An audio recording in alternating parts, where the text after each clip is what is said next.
C'est devenu une habitude. La place de l'université de Sanaa est envahie par la foule.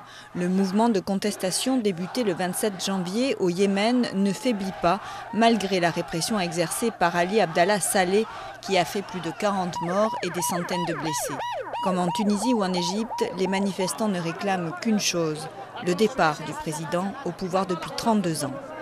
Vous, le peuple, vous devez résister ici pour obtenir la victoire. N'ayez pas peur des fidèles au gouvernement quand ils vous provoquent. Vous devez être fort jusqu'à ce que le président s'en aille. Aujourd'hui, le président yéménite voit ses appuis politiques se réduire. L'opposition parlementaire, les tribus, l'un des piliers du régime, et les sudistes, d'ordinaire sécessionnistes, se sont ralliés à la cause des manifestants.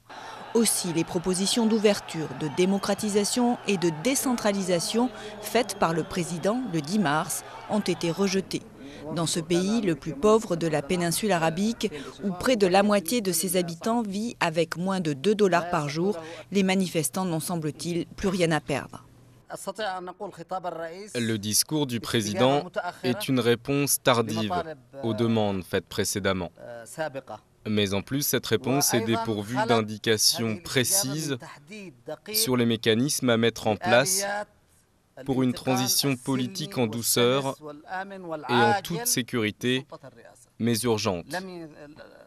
Il n'a par exemple pas évoqué l'idée d'élections présidentielles anticipées. Résultat, le dialogue entre opposition et pouvoir n'est toujours pas entamé, avec en toile de fond le spectre d'une guerre civile.